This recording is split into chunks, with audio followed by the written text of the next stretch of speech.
Microsoft Excel के इस amazing and powerful chapter में आप सभी का स्वागत है। आज हम इस लेसन में ईएमआई कैलकुलेट करना सीखेंगे और साथ ही स्टेटमेंट भी निकालेंगे। आप बैंक एम्प्लॉय हो या फाइनेंशियल डिपार्टमेंट से हो या फिर आप खुद ये चेक करना चाहते हो कि हमने 5 लाख रुपए बैंक से होम लोन या कार लोन लिया है 5 साल के लिए 10% रेट्स, तो हमें इंटरेस्ट कितना पे करना होगा, ईएमआई कितना बनेगा मंथली, इन सब क्वेश्चन के आंसर आपको इस वीडियो में मिल जाएगी। आई होप आप इस वीडियो को पूरा कंप्लीट देखोगे। तो चलिए शुरू करते हैं।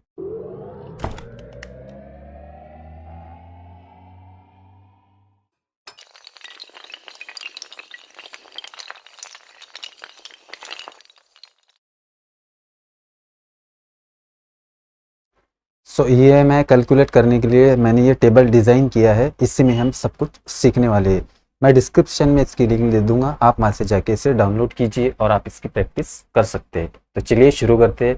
अब मान लीजिए हमने बैंक से यहाँ पे 1 लाख रुपये लोन लिया है।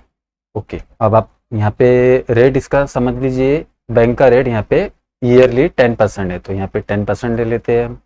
ओके, और नंबर ऑफ पीरियड हमने मान लीजिए हमने यहाँ पे 12 मंथ के लिए लिया। अब हमें यहाँ पे इसकी ईएमआई कैलकुलेट करना है, तो आपको सिंपली यहाँ पे इक्वल टू लेना है और पीएमटी का फंक्शन लेना है और सिंपली आपको यहाँ पे टैब दबाना है। तो ये हमसे रेट पूछेगा, ये देखिए ये हमसे रेट पूछेगा, तो आपको सिंपली रेट में यहाँ पे रेट को सेलेक्ट करना है। तो ये रेट हमारा ईयरली है, तो इसे हमें डिवाइड करना होगा मंथली। तो मंथली डिवाइड करने के लिए आपको डिवाइड बाय 12 करना होगा, लेकिन उससे पहले आपको इसे फिक्स करना है F4 से और सिंपली यहाँ पे इसे डिवाइड करना है 12 से। 12 महीने में आपको इसे डिवाइड करना होगा, सिंपली इसे कोमा लगाना है। एनपीआर बोले तो नंबर ऑफ पीरियड, हमने ये कितने मंथ के लिए लिया है, तो हमें ये 12 मंथ के लिए लिया है, तो सिंपली आपको नंबर ऑफ पीरियड को इस तरह से सेलेक्ट करना है, इसे भी F4 से फिक्स कर देना है और यहाँ पे कोमा लगाना है। और पीवी बोले तो प्रिंसिपल वैल्यू हमारी ये है जो हमने बैंक से लोन लिया है। सिंपली प्रिंसिपल वैल्यू को ऐसे सेलेक्ट करना है, इसे भी F4 से फिक्स करना है और सिंपली इंटर प्रेस करना है। तो आप देख सकते हैं कि हमने बैंक से लोन 1 लाख रुपए यहाँ पे लिया है, जिसमें जो है तो ईयरली रेट उसका 10% है और वो हमने 12 मंथ के लिए लिया है, तो हमें 8,791 रुपये यहाँ पे मंथली पे करने होंगे बैंक को। ओके, 12 मंथ तक। तो ये अमाउंट हमें प्रॉपर शो नहीं हो रही है, तो इसके लिए आप यहाँ पे इस पर डबल क्लिक कीजिए और ये जो हमने प्रिंसिपल वैल्यू यहाँ पे जो है तो सेलेक्ट की थी, तो इसे यहाँ पे इसे माइनस कर दीजिए। माइनस का निशान आपको यहाँ पे देना है और सिंपली इंटर प्रेस करना है।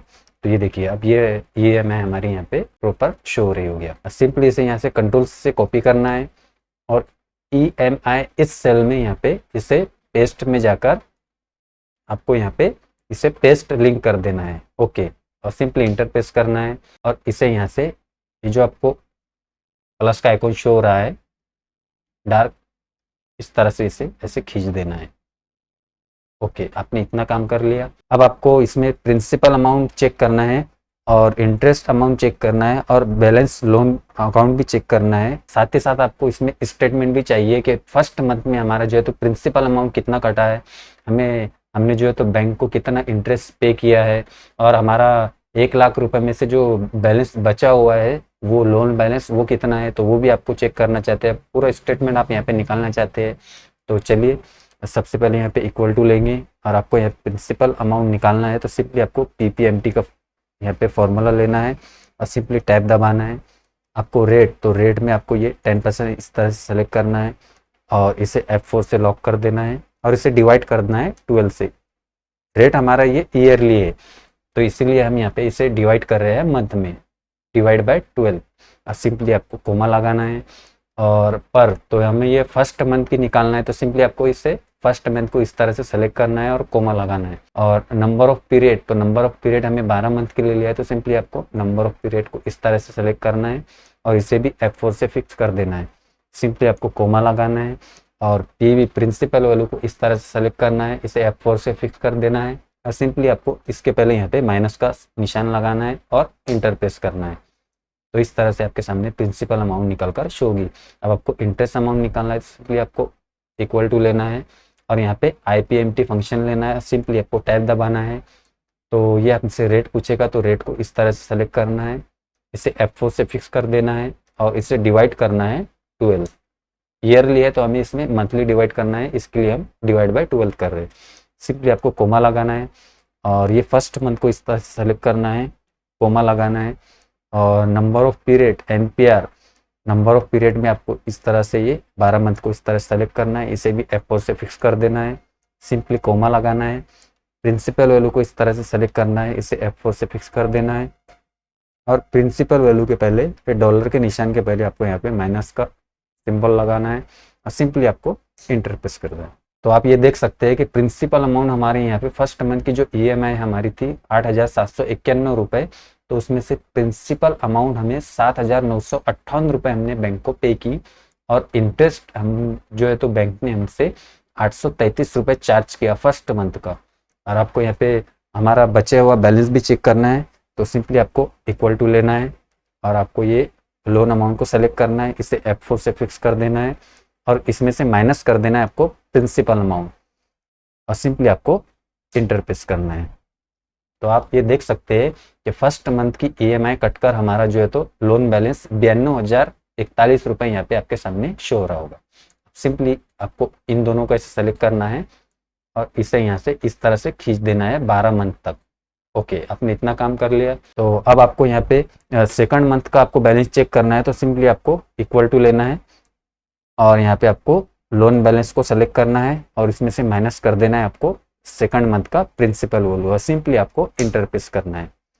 तो आप ये देख सकते हो कि फर्स्ट मंथ में हमारी EMI 8,791 रुपये थी, जिसमें से प्रिंसिपल वैल्यू हमारी 7,958 रुपये है। इंटरेस्ट हमारा फर्स्ट मंथ का 833 रुपये बैंक ने चार्ज किया है।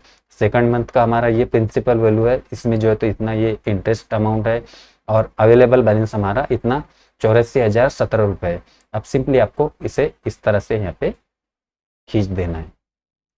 ओके, तो इस तरह से आप माइक्रोसॉफ्ट एक्सेल में बहुत ही आसानी से EMI कैलकुलेट कर सकते हो और इसका फुल स्टेटमेंट यहाँ पे आप अपने पास निकाल सकते हो और रख सकते हो।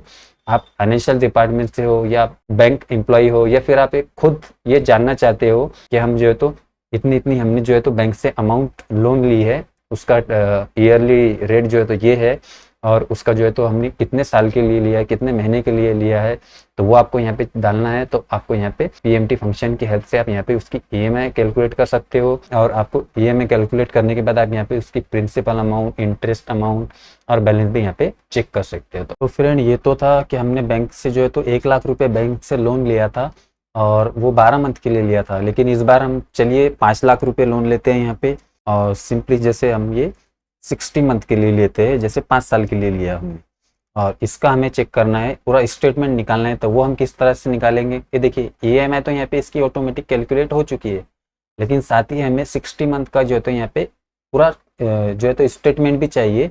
तो आपको सिंपली लास्ट के आपको इन 2 मंथ को इस तरह से सेलेक्ट करना है और इसे ऐसे 60 तक खींच देना है, इस तरह से ऐसे 60 तक खींच देना है आपको। ओके, इतना काम आपने कर लिया।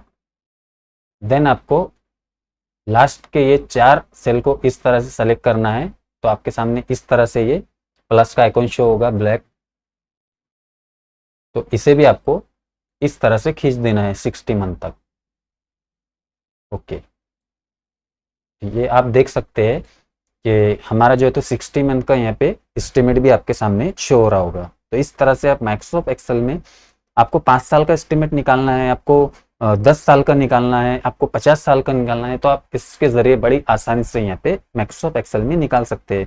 बस आपको यहाँ पे लोन अमाउंट डालना है, आपको यहाँ पे कितने मंथ का चाहिए ये निकालना है, तो इसकी EMI यहाँ पे ऑटोमेटिक कैलकुलेट होगी और जो है तो उसका जो है तो एस्टिमेट भी आपको यहाँ पे फुल स्टेटमेंट आपको यहाँ पे देखने को मिलेगा। तो आई होप आपको वीडियो पसंद आया होगा। वीडियो पसंद आया तो लाइक कीजिए, शेयर कीजिए, नए हो हमारे चैनल पर तो चैनल को सब्सक्राइब कीजिए और बेल आइकन को प्रेस कीजिए, इसी से आपको हमारी वीडियो के नोटिफिकेशन रिसीव होंगे। हाँ दोस्तों,